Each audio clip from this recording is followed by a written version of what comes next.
Hello and welcome to round 5 of the European Championships with me, Rebecca Gillard, and joined as always by Richard Walker. Hello. Hello. And today then on the left we have Tom Melucci again playing Tyrell Wars, and we have Joel Pearson on the right playing again Tyrell Wars. So another mirror match. Another mirror match, I'm afraid, but there were quite a lot of them on the in the field, and this is the top table, so we get what we're given. Well, I'm not going to complain. I like Joel. I like Tom. Sorted. Joel playing the deck you played. Yes. Tom isn't playing the deck that you played. No. Okay, cool. Glad we cleared that up. Tell me about the setup then. Okay, so on the left then we've got duped Tindermarge. Ouch. With left. And on the right we have right. And Willis. And I think that's a red wine straights at the bottom there. It is. So Joel has got the economy, but Tom's got the big character on board. Yeah, that is true. Tom's got a character that Joel doesn't care about, because he's not going to be attacking in military challenges. No. They're two decks looking to out-construct each other. Sounds about right. Both open in the same plot, Time and Plenty. It's a very, very common opener for this deck.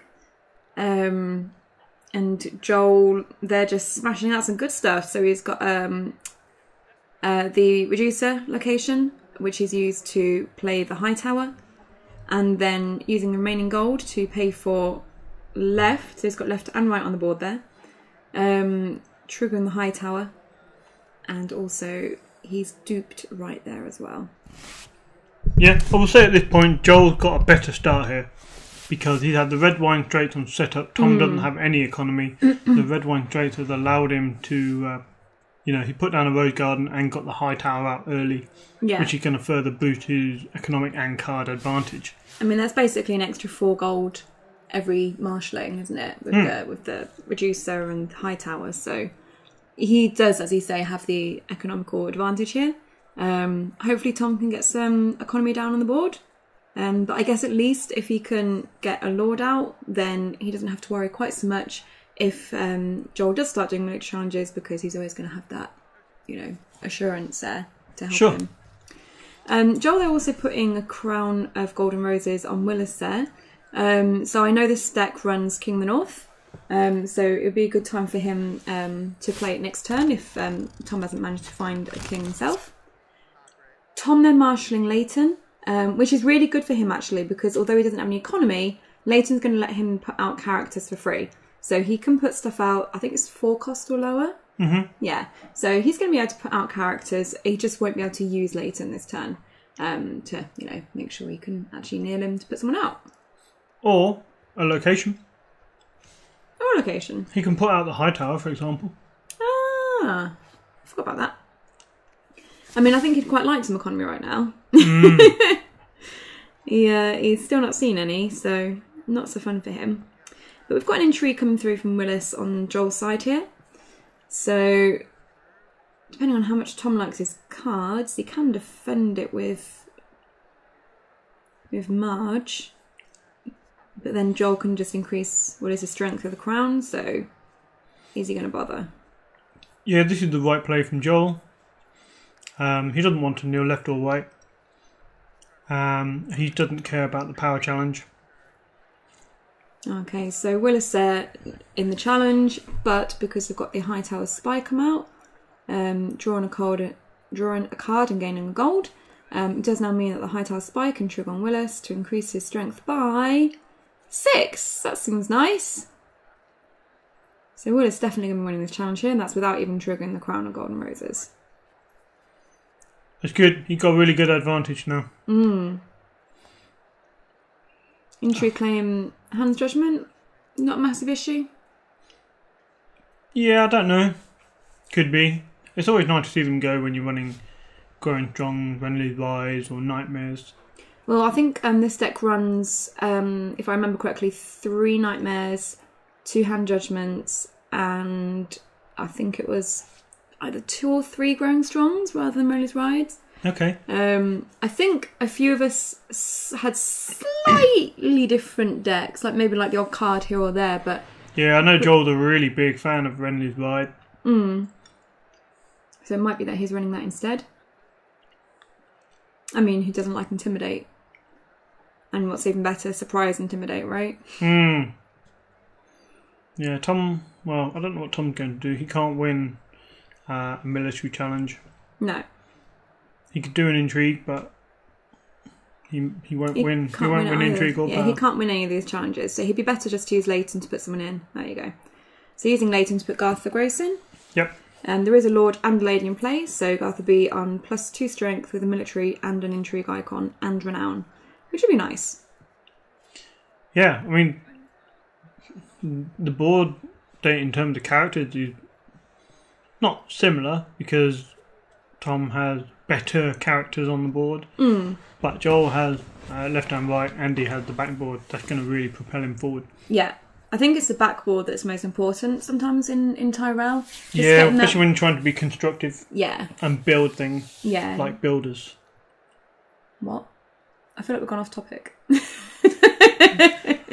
Okay. You know these are Tyrell decks, yeah? Yeah. Yeah. No walls in here. Yeah, but they're towers. still horrible to play against. They are pretty horrible to play against. So, Joel's one of my favourite players.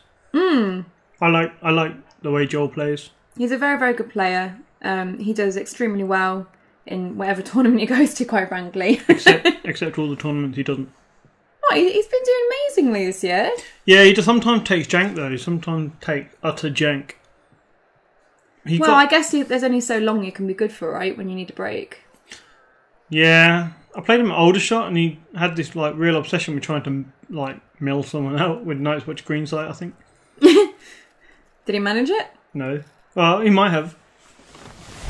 But yeah, Joel, I wouldn't want to come up against him when he's playing playing seriously. A proper deck. Yeah. And Joel beat me in the final somewhere, actually, didn't he? Did he? Yeah, what was that? Brighton or something? No, Bristol. Bristol, that was it. Well, Joel is the king of Bristol. Like I think. Oh yeah, because that's how I got my buy. Because he'd already got one. Yeah. So I lost to him, but I got the buy because he'd already got one, which was handy. Was Joel the first person to win a regional with Hyper Viper? I think so. I remember being really excited watching him play it, and I was like, "This is insane." But he played it really, really well. I don't think I'd ever heard of it when he first bought it. Yeah, he came from France, I believe. Okay. And but he hadn't won anything at that point, and then Joel took it and won a regional with it. So yeah. Which is why we have restricted lists, right? Yeah. Although, why isn't Flea Bottom on there? Grrr. Give it time. Give it time. I guess the problem is that it couldn't just be Flea Bottom. You'd have to have the things that interact well with Flea Bottom on the list too, right? Which is where the problem comes. Yeah. Yeah, you can't just have Flea Bottom on there. You're going to have Second Son, Shadow City, Bastards. You know, all the obnoxious stuff. Yeah. So Brienne there marshalled on Joel's side. And he got a king, so she won't kneel. Seems good to me. Duping his red wine states. Getting ready for a political disaster. Which he's really not going to play. Don't think he's going to need it this game. No, possibly not. I mean, Tom's only marshalled Littlefinger. Is that crown on Garth? I believe so, yeah. He is the Tricon after all, so... Oh yeah, you get +3 strength, right? Joel is saving a very suspicious 3 gold. Could that be another Hightower trigger, Rebecca? Very possibly. Wow. Tom here is in a really tough position because with left and right on the board, it's so difficult to make any challenges. And Brienne. So Brienne, left and right are going to be non-kneeling. So that's non-kneeling military defence for 11? Correct. And a lot of the time when you do challenges, you're doing the challenges to try and get your opponent to kneel out so they can't do as many challenges on the way back. So what are you going to do against that? Are you going to do intrigue? Because that's where... That's the only one that you might get through. Oh, yeah. Depending on what tricks Joel has got. He's doing the little head nod shake thing. Yeah, you don't want to kneel your board out going for against non-kneeling defenders. Because stupid. It really sucks. Yep. I don't think Tom runs a reset in this Tyrell deck. You know, a reset that's not first snow of winter. Right, I was waiting for clarification because there's a lot of different forms of resets. So no hard reset, no Valar Morghulis, no Valar Dohaeris. Not that I remember. There is a Varys that he runs, which, again, that's not really going to help him even if he resets, because he doesn't have a backboard on which to build, whereas Joel can play Chud, Hightower, get some gold back, draw a card, and just be out-constructed. Valar on the Tom's side would actually be quite good, I think, because at least then he can trigger Tinder March to go and grab a big lord. Mm-hmm. Yeah. Joel forgot the Hightower reaction. He did. I don't know if he did it deliberately or not, but he jumped in the Old Town Informer, bestowed her, used her reaction, but then didn't trigger the Hightower. That I noticed. If I'm wrong, I apologise, Joel. But I feel like he might have done it deliberately, possibly. Why? Reserve on King of the North is 5, right? 6. Or is it 6? Oh, maybe he just forgot. He wouldn't have done it deliberately. No. No, I think he would have drawn the card and, just discarded to reserve, because he runs Flea Bottom in the deck. Yeah. So probably just discard a Chud to reserve and then just deal with it. So he makes another kind of little mistake thing here. He's going in big for a power challenge. I think he kind of forgot that Tom doesn't have any power to steal. Yeah, that doesn't sound like Joel. Joel's not the sort of guy that forgets. Well, Tom's just knelt later and then Joel's like, yeah. Thumbs up. Realise. Yeah, and Brienne can't even get the renown. No, because she's not a king.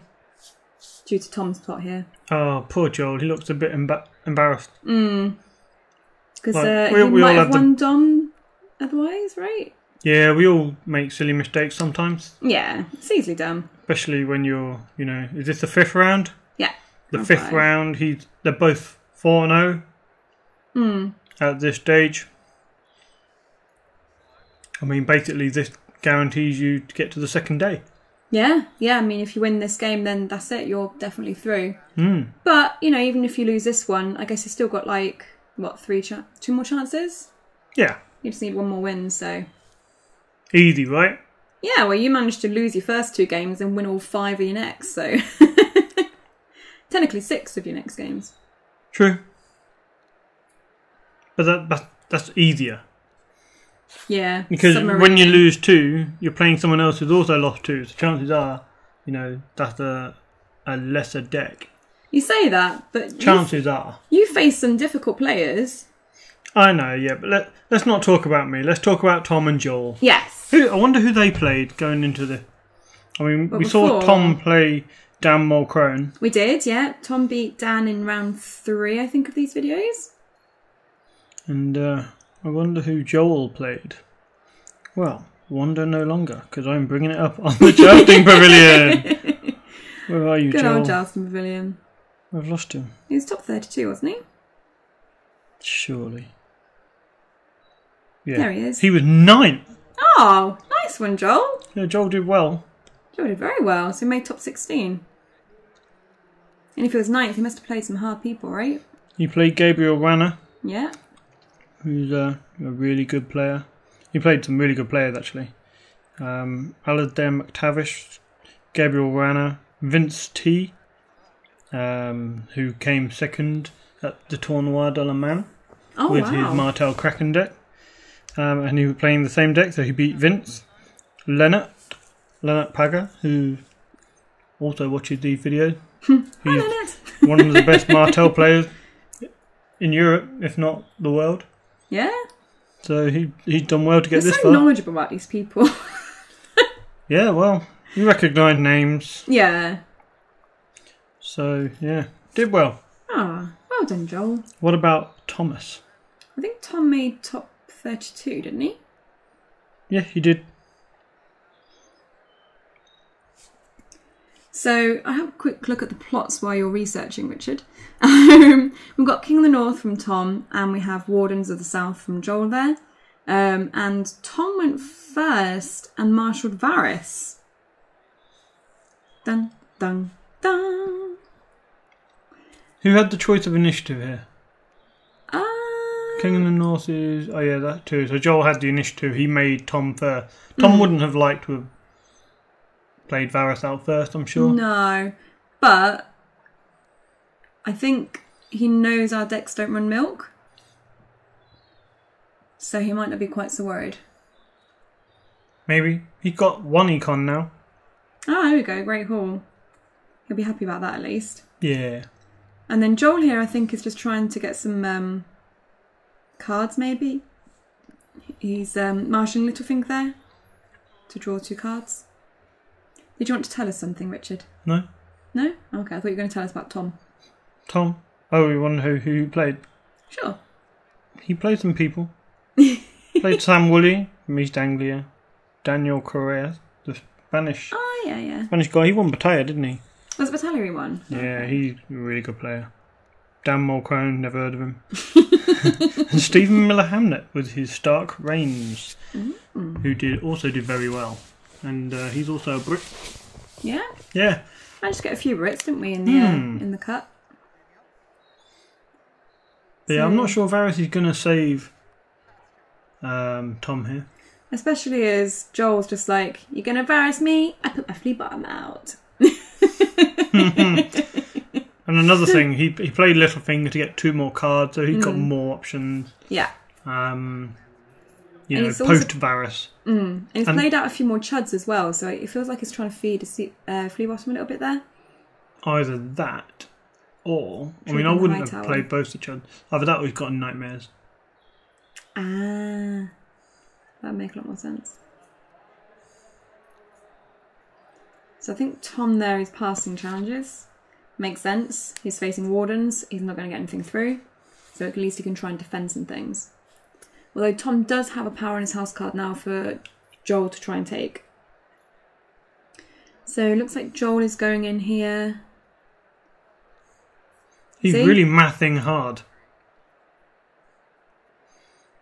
He's like chess, you know. He moves the card forward, keeps his hands on them, but it's not a challenge until he's let go of the cards. I know. I feel like that as well. I used to play chess the county, so it used to be timed. Humble brag. I know. Yeah, just put that in.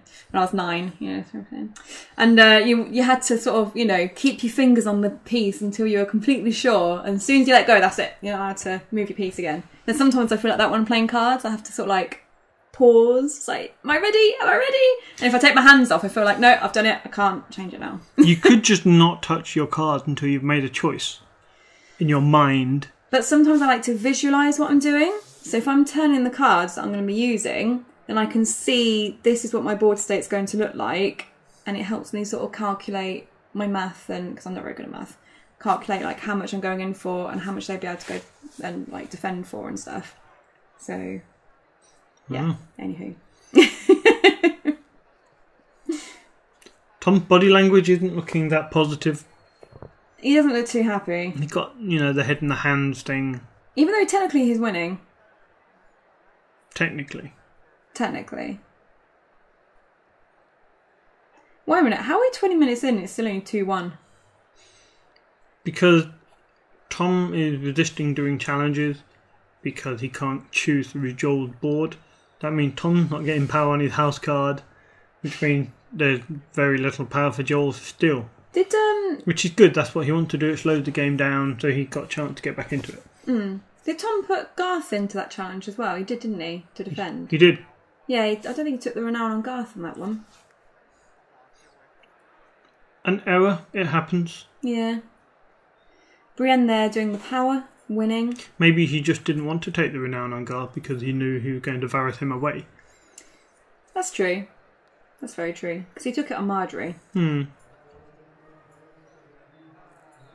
Although I'd be a bit suspicious of Joel playing out all those cards about the nightmares. We shall see. But yeah, the fact that Tom overly defended the intrigue indicates that, he feels like he needs those cards in hand for the next round after the Varys. Maybe there's something in there that he really doesn't want to lose. So Joel there taking Dom, I believe. Do you have a dominant action? If he has taken Dom and he's thinking about an action.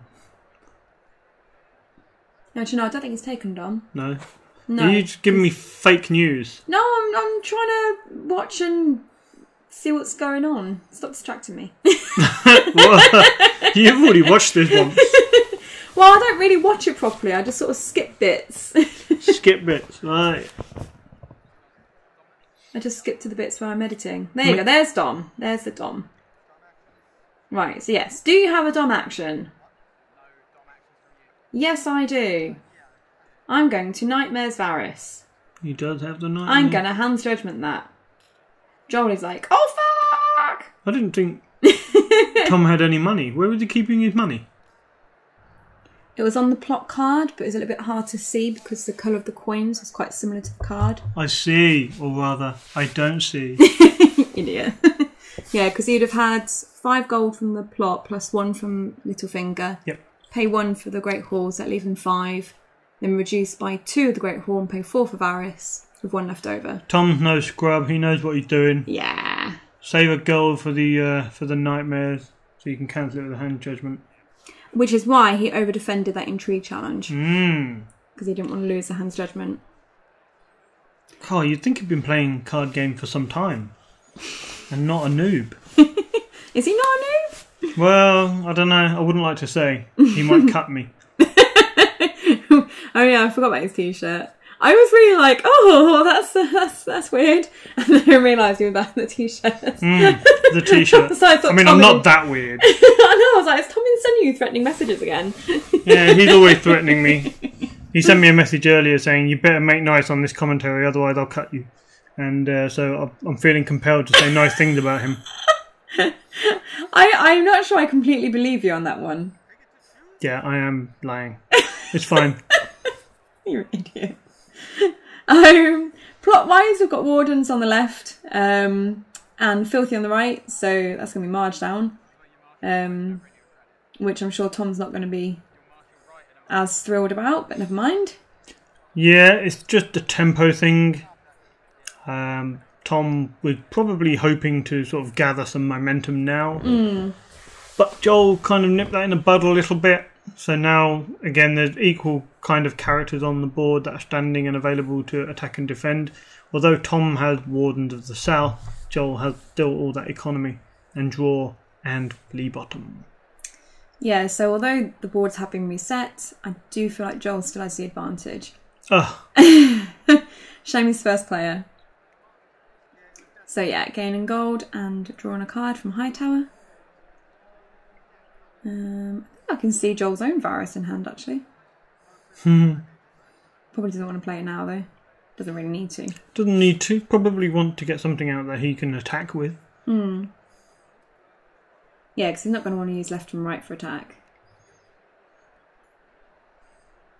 So, I mean, a renowned character might be nice. Get a bit of speed up on the game. I mean, there's less than 10 minutes left, so... Unless one of them gets mace out or something. I'm not sure how this is going to finish in 10 minutes.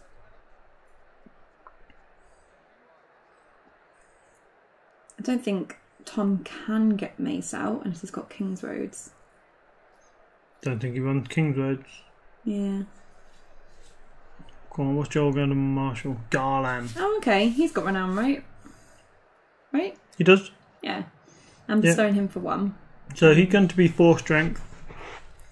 It's good that he got a military icon out because, you know, he can put the pressure on if he need to. So he's gone with 4 strength because if Tom doesn't get another military icon out, he can still win the military challenge. Well, I can see Randall in Tom's hand there, so that might be nice. That would take all of his gold? It would, yeah. Is it worth it, do you think? I can't quite see what else is in his hand. Well, but Randall can be used at least twice, right? Because exactly. Of Wardens. Yeah. So he's a good character to have out. Definitely worth. Look, Tom's smiling again now. He's smiling. He's a bit happier. But don't forget, Joel got flea bottom. He does. And I think he's got a spy in there. So he can boost strength. Is he going to use a spy now? He can get through intrigue if he brings out an informant. No, he's going to bring out the spy. Okay, so what's he going for first? High Garden first. Sorry, High Tower even. Gives him that gold. Yeah. And then we're triggering the spy. Who's he going to trigger on? Garland, left, right? Doesn't know himself, does he? There we go, left. He's going for left. With an increase of... He's got lucky with these, isn't he? He's doing good. Yeah, so that's going to be... left is on 9 strength. Yeah. Ouch. Is left the one with the intrigue? I can't remember. I think he is. So we've got an intrigue from the spy, which is unopposed. Claim of the High Tower. Yeah, that must hurt. Poor Tom. And is it worth him making any more challenges? No, he's not going to bother. He's like, you hit me because left isn't going to kneel for your military challenge. Because left is on 9 strength. Right is on 3, so that's 12 strength non-kneeling in military. Yeah, even Randall can't punch through that. Nope. About the power. It depends which one of those two has got power. I think right has power. So he has 7 power strength on the board. But he can spend that gold on Garland to boost right by 2. That's true. And win the power challenge. But Tom deciding not to do any challenges. And Joel taking Dom there. What's he got in his hand? Pax, Milk, Brienne. Joel got a great haul and other cards. It's a slow creep up in power. Yeah, Tom's got a few decent characters, I think, in hand. He just doesn't really have any economy. Yeah. I mean, Joel's been set up with, as we said, like an extra 4 gold per marshalling phase, basically. Whereas Tom's just got the great haul. So what are we learning from this? Well, basically, when you play Tyrell Wars, you really want to have economy in High Tower. When you play anything, if you don't get your economy early and your opponent does, you're fucked. I mean, it seems slightly harsh, but yeah, it's probably true. It is true. Man, yeah, if you don't get your economy, you're always going to struggle.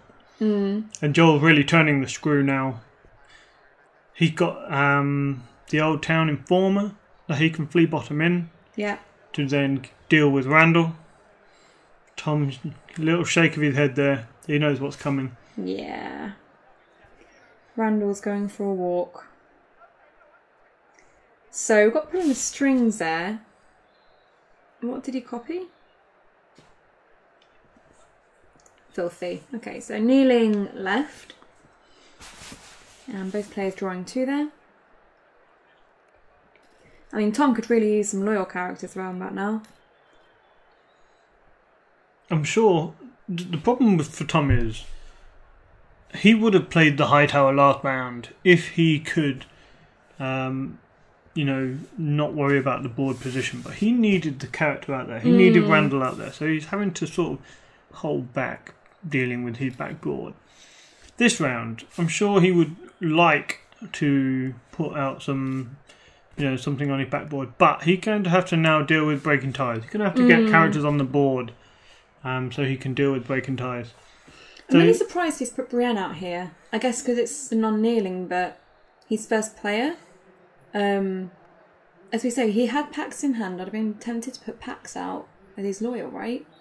Paxter is loyal. And sets him up for free events as well. I think I saw a Nightmares in his hand.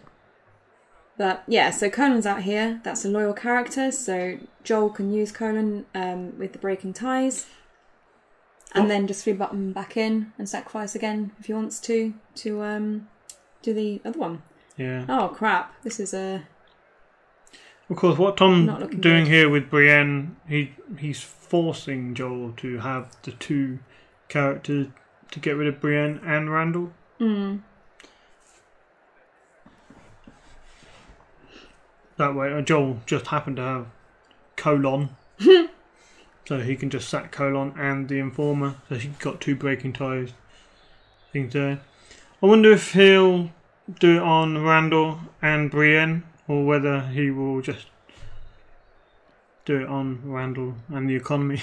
I mean, it's really tempting at this stage to do it on the Great Hall.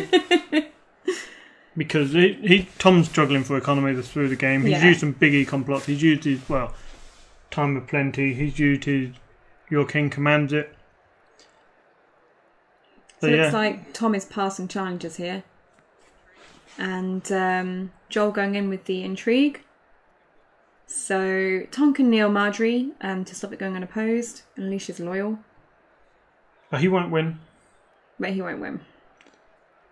I can't see if he has gold left. I can't tell. Tom doesn't. Joel has one. Cool. And discarding Hightower Spy there, I believe. And Renown on Marjorie. Garland going in there. For the power.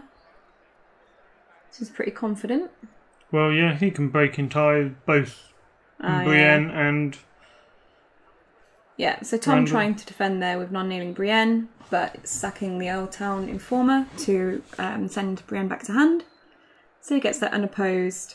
Nothing to claim off the house card, but Renown on Garland. And not take any risks, just going to send Randall back and do the military, which is going to be unopposed. Oh, not going to be unopposed? Oh, sorry, not unopposed. Apologies. Oh, no, Tom's had enough. That's it, yeah. Screw this. Well, there you go. Why drag it out? So Tom concedes, and Joel there taking the win. Thanks as always to all our patrons, and if you'd like to support us, you can do so at patreon.com/whitewalkers, and we'll see you next time for round 6. We will. Okay. Thanks everyone. Bye.